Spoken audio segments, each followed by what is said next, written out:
The morning began like any other on the McAllister ranch, all wind and dust and the low hum of cattle stirring beyond the fences. I had risen before dawn, the sky still bruised with the last shadows of night, and gone about fetching water for the kitchen.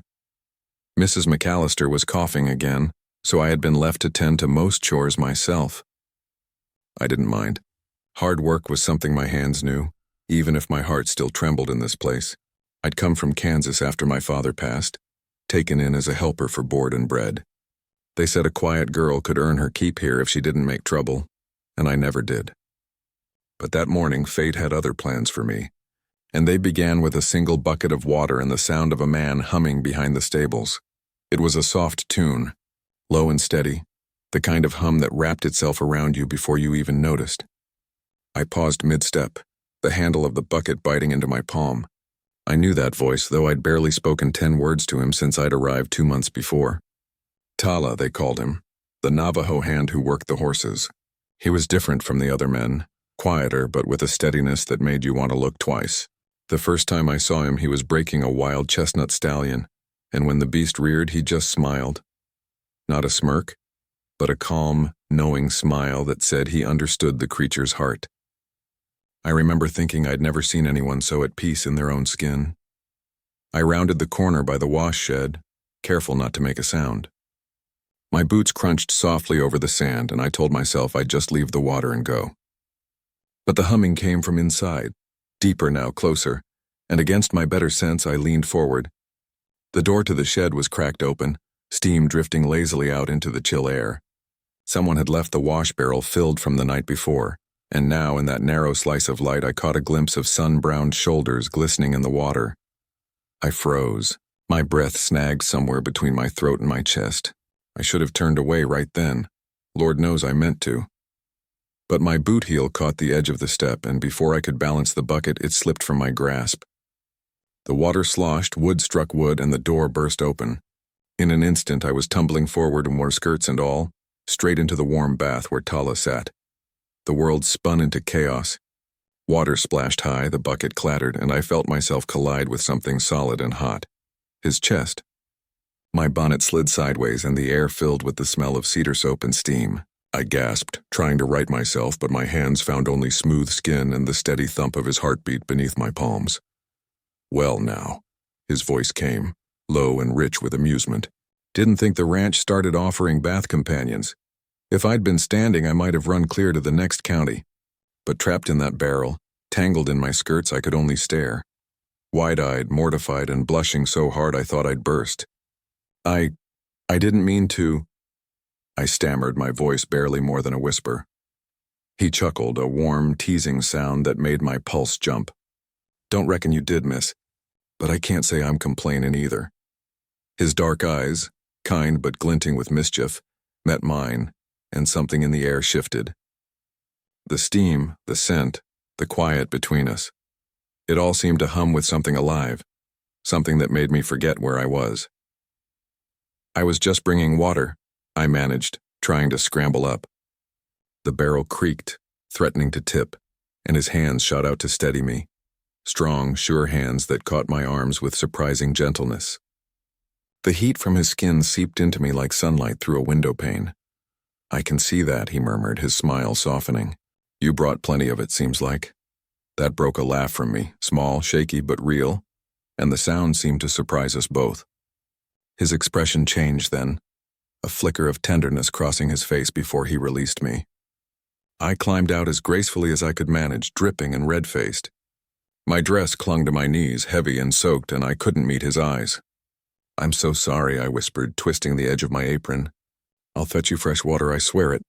"No need," he said gently, leaning back with an easy grin. "You've already made my morning brighter than it's been in a long while." I didn't know what to say. No man had ever spoken to me like that. Not cruel, not mocking, just warm, honest, as if he saw me.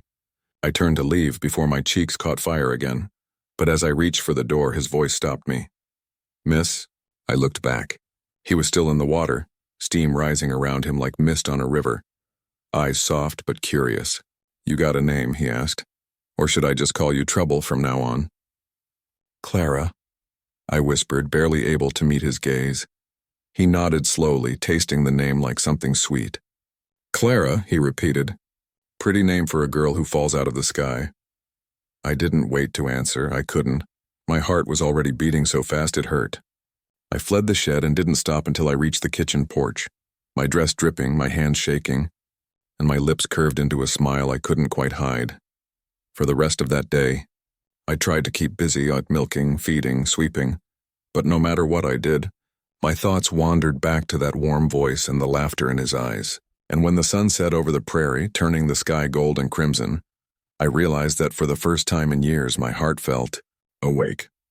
After that morning, it seemed every time I turned around, Tala was there. Not on purpose maybe, but close enough that my heart forgot how to keep a steady rhythm. The ranch was busy as ever, yet the air between us felt charged with something I didn't have a name for. I'd catch him watching me from across the corral, leaning against a post, the sun catching in his dark hair. When our eyes met, he'd grin that easy grin of his, the kind that made my stomach flutter, and I'd instantly look away, pretending to fuss with the feed buckets or the fence wire. But I could feel the warmth of that smile all the way down to my toes. The rest of the ranch hands had started to notice too. Old Caleb, who'd worked for the McAllisters since before I was born, liked to tease me when Tala passed by. That one's trouble, girl, he'd say with a wink. You keep looking at him like that and you'll find yourself forgetting your chores. I'd turn red and deny it. Of course, though, it didn't help that Tala always seemed to overhear, laughing softly as he led his horse toward the creek. One afternoon I found myself at that very creek, washing linens in the clear water while the cottonwoods whispered overhead. The sun was high, the air heavy with the scent of wild sage, and my sleeves were rolled to my elbows.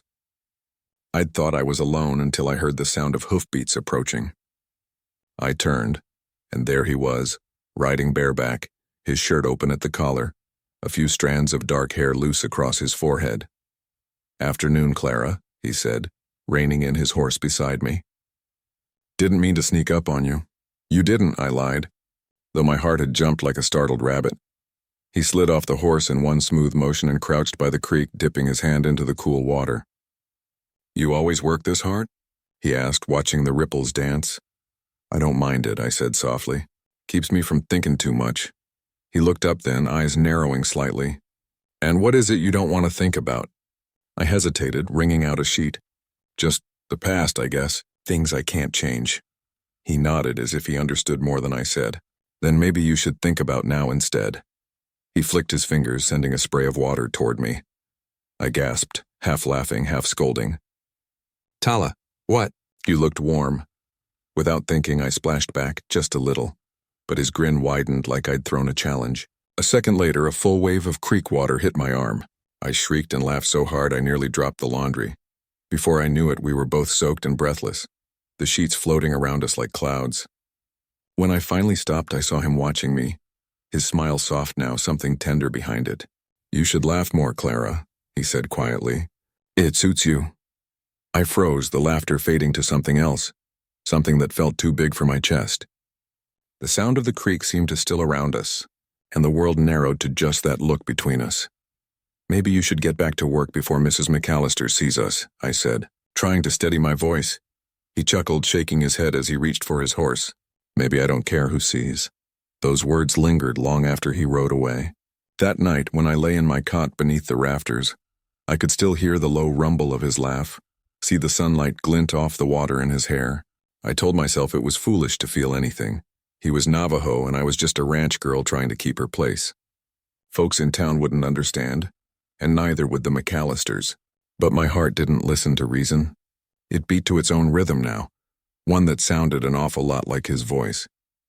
The next few days were a blur of little moments that somehow meant everything. Tala fixing the fence near the barn and tossing me a teasing, careful trouble when I nearly tripped over the hayrake. Tala brushing past me in the kitchen doorway, his hand grazing mine just long enough to make my breath catch.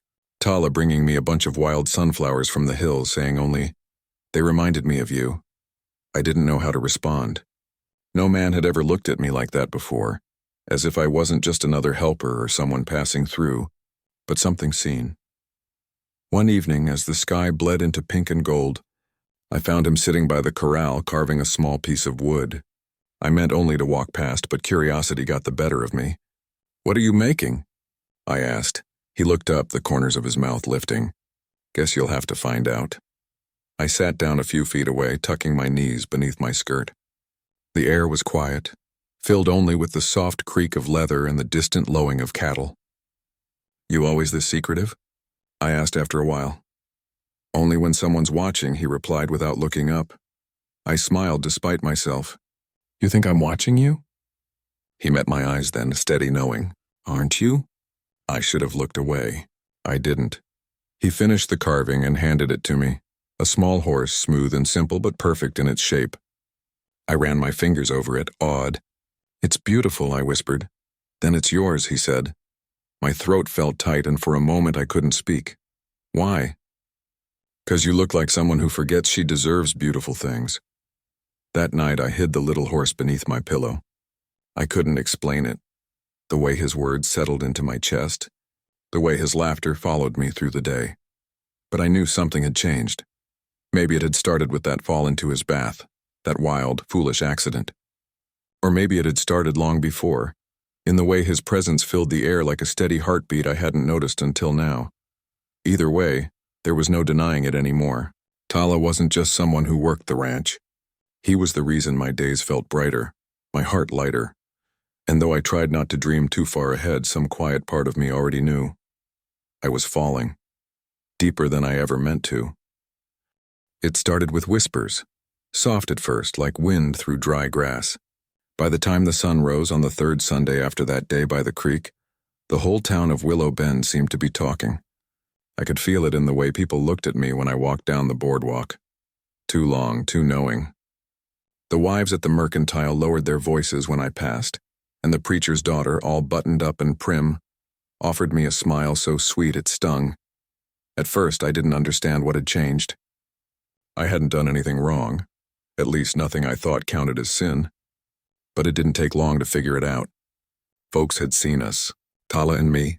Maybe it was at the creek that day, or the evening I walked with him back from the pastures laughing at something he'd said. Out here, where days stretched long and news traveled faster than the wind, that was enough to light a fire. "Clara," Mrs. McAllister said one morning, setting down her teacup with a sigh, "you best be careful how things look." "People talk." I stopped sweeping and looked up. "Talk about what?" She met my eyes, her expression heavy with something like pity. "You know what I mean, child? That Navajo hand, Tala. It's not decent for a young woman to be seen keeping his company so often. Folks will think things." I gripped the broom handle tighter. "He's kind to me, ma'am. That's all." "I'm sure he is," she said gently, "but kindness won't save you from judgment. It's a cruel world, Clara. You do well to remember that." Her words stuck with me the rest of the day. I tried to keep to myself after that, working longer hours, taking my meals in the kitchen instead of outside. But Tala noticed, of course he did. That evening, as the sky burned with sunset, I found him waiting near the barn, arms crossed, his eyes searching my face. "You've been avoiding me," he said quietly. I turned away, pretending to adjust the feed sack. "Just been busy. Busy running from me, maybe." I swallowed hard. "People are talking, Tala." He let out a slow breath, his voice calm but edged with something sad. "They've always talked, Clara, about me, about my people." "You think that's new?" I shook my head, guilt curling in my chest. "It's not fair. You don't deserve it." He stepped closer, his shadow mingling with mine in the orange light. "You don't either. But you're letting them decide who you can smile at." I looked up at him then, at the quiet strength in his eyes, the way the light caught the copper in his skin. "You don't understand," I whispered. "If they think I'm... With you, I could lose my place here. Mrs. McAllister's already warned me." He studied me for a long moment, then nodded slowly. "I understand more than you think," he said softly. "But tell me this, Clara, are you ashamed of me?" The question hit like a bullet. I opened my mouth, but no words came. "No," I finally breathed. "Never." "Then don't act like you are." His tone was gentle, but it carried weight. Not anger, just quiet hurt. He reached out, his fingers brushing a loose strand of hair from my cheek. "You don't owe anyone their good opinion, you know. Not if it costs you your peace." I wanted to be brave then. to tell him the truth, that I thought about him every night, that I felt safe when he looked at me, that I'd never met a soul who made me feel more seen. But the words tangled in my throat. I only managed to whisper, "I just don't want to make trouble." He smiled faintly. Too late for that trouble. I couldn't help it. I laughed even through the ache in my chest. He had that way about him, turning heavy things light. But the days that followed grew harder. A few of the other ranch hands began keeping their distance. One of them, Hank, a broad man with a mean streak, made a point of spitting on the ground whenever Tala passed. I saw Tala ignore it, jaw tight, his shoulders straight. I wanted to scream at them all, to tell them what kind of man he really was. How he spoke kindly to the horses. How he stayed late to fix fences no one thanked him for. How he treated everyone, even the smallest ranch hand, with respect. But I bit my tongue. The world didn't change just because a girl wished it to. The breaking point came one afternoon when I went to town for flour. As I stood at the counter, Mr. Granger, the storekeeper, leaned in with a smirk.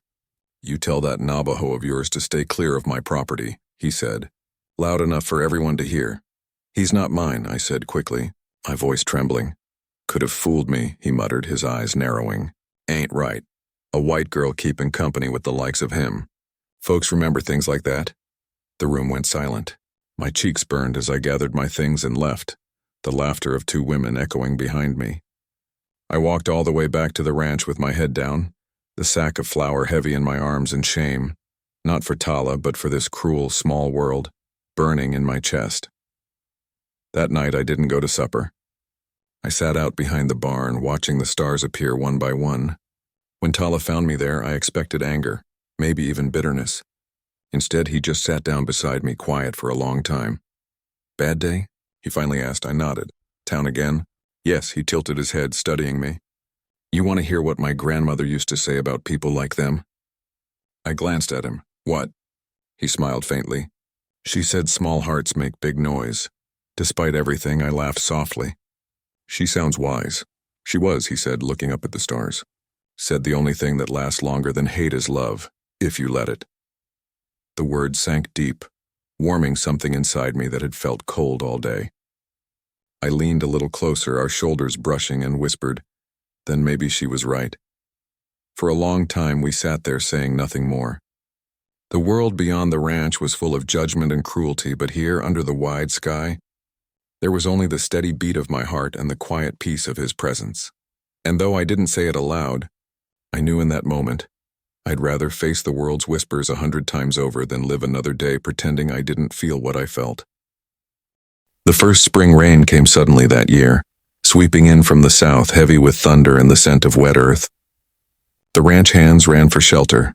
The horses whinnied in the corral, and I found myself racing across the yard to pull down the laundry before it soaked through. Wind tore at my skirts, the sky split open, and in the chaos I barely saw Tala until his hand caught mine. "Leave it," he said over the roar of the rain. "You'll drown out here." I laughed breathlessly, half drenched already. "I can't, Mrs. McAllister. She'll forgive you," he said, his voice softer now, though rain pelted his shoulders like silver beads. "Come on." He pulled me toward the barn, our fingers still tangled. The storm slammed the doors behind us, leaving the two of us breathless in the dim light. Rain drummed on the roof like a heartbeat, steady and wild. I could barely see him at first, just the shape of him, tall and calm, water running down his hair and neck. He looked at me then, and something in his eyes made the world outside disappear. "You'll catch cold," he murmured, reaching out to brush wet strands from my cheek. His hand lingered warm against my skin. "So will you," I said, my voice barely more than a whisper. He smiled, that same teasing curve that always disarmed me. I'm used to storms. For a moment, neither of us moved. The sound of the rain wrapped around us, and I could feel my heart trembling somewhere deep inside. I should have stepped away, I knew that, but I didn't want to. "Not this time, Tala," I said softly.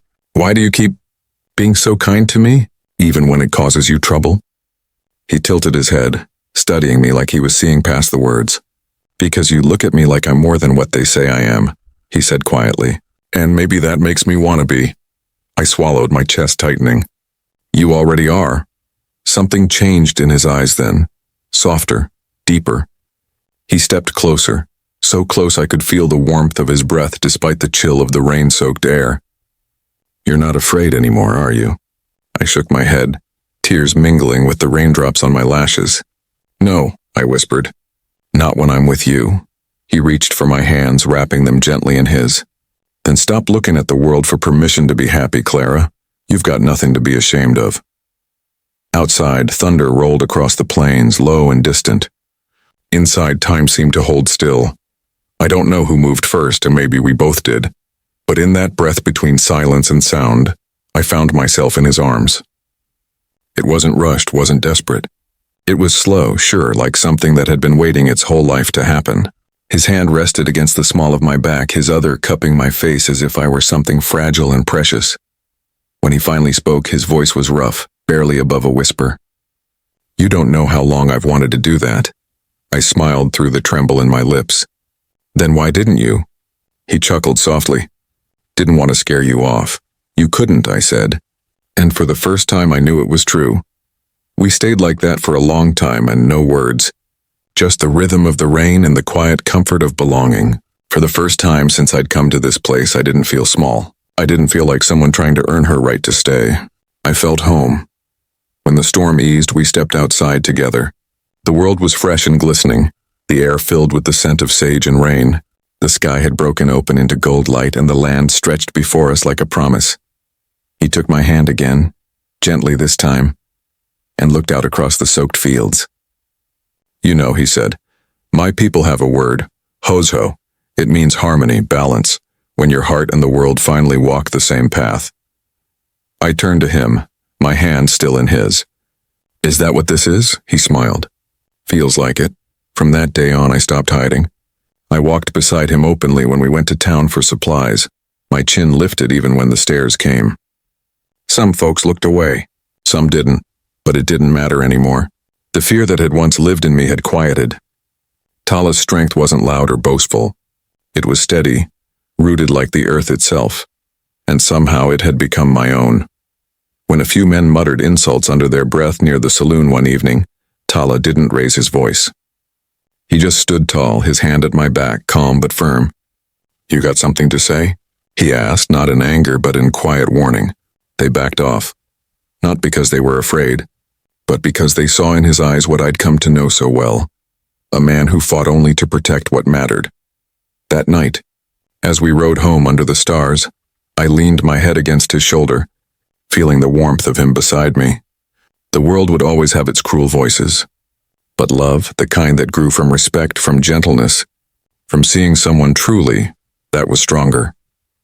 He looked down at me then, his voice low and full of quiet certainty. "You ever doubt what we got, Clara, just remember this. Storms come and go, but the land always remembers the rain," and I knew he was right.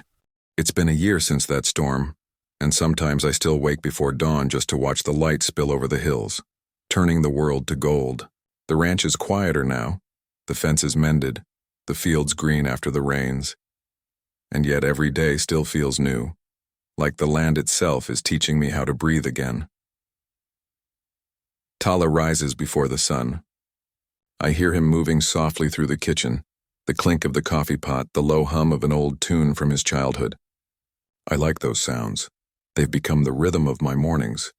I lie there for a while, listening, smiling to myself, knowing that when I step outside, he'll be waiting with that same look in his eyes, half amusement, half love, all warmth. I never imagined my life would lead me here. Not the shy girl who came to the frontier with nothing but a small suitcase and a bigger ache in her heart. I'd been so afraid back then. Afraid of men, of work, of being seen. Afraid of love most of all. But Tala never rushed me. He simply stayed, patient as the land he came from. And somehow, through quiet gestures and steady kindness, he gave me back the courage I didn't know I'd lost. Sometimes the neighbors still talk. They always will. But even the hardest hearts soften over time. Mrs. McAllister, who once told me I was too timid for ranch life, now sends over jars of peach preserves in the summer. The children from the nearby homesteads come to the corral to feed our foals, and Tala teaches them how to braid horsehair or speak a few Navajo words. They listen, wide-eyed, And when they run home, they tell their parents how kind Mr. Tala is. That more than anything has changed people's hearts. Not loud speeches, just quiet living. One evening near sunset, I was sitting on the porch shelling peas while Tala repaired a saddle strap. The air was soft, full of crickets and the scent of wildflowers. I glanced at him, the light turning his skin to bronze, the curve of his smile easy and sure, and I thought how strange and beautiful it was that I'd once been scared of this kind of love. "You're quiet tonight," he said, glancing up at me. "Just thinking," I replied. "About how lucky I am," he chuckled. "I was thinking the same thing," I smiled. "You were?" He set the leather aside and came to sit beside me, his hand resting lightly over mine. "You still look at me like I'm someone better than I am," he said softly. I shook my head. "No, I just see you clearer than you see yourself." He didn't answer right away, but I could tell he was moved. He squeezed my hand gently, then leaned closer, his voice a whisper only the wind could carry. "Then maybe we both saved each other, huh?"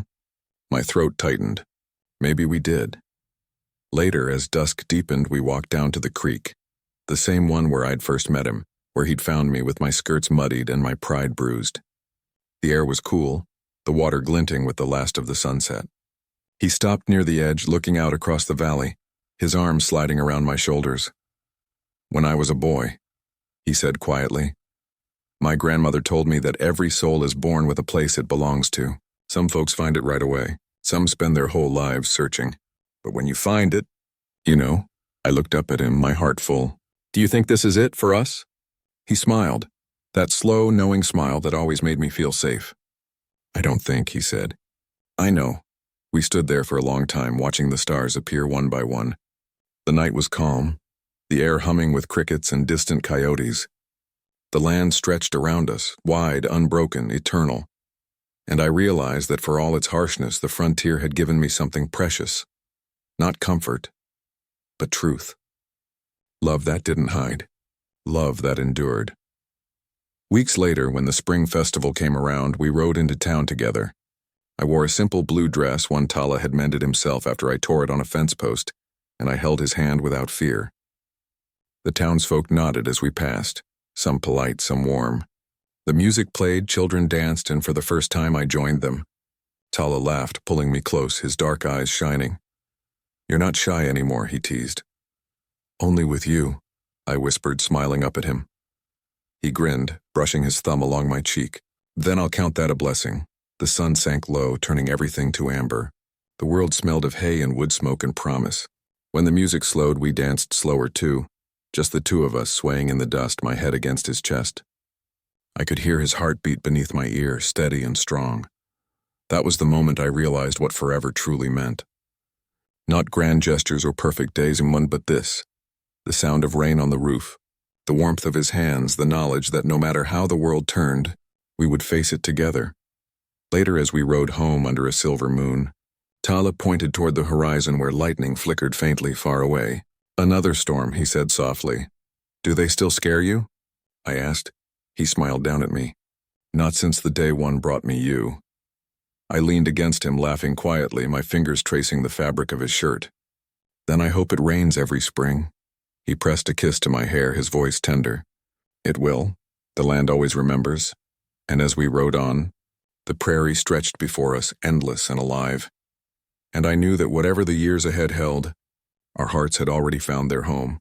Under that vast, forgiving sky, I wasn't the frightened girl anymore.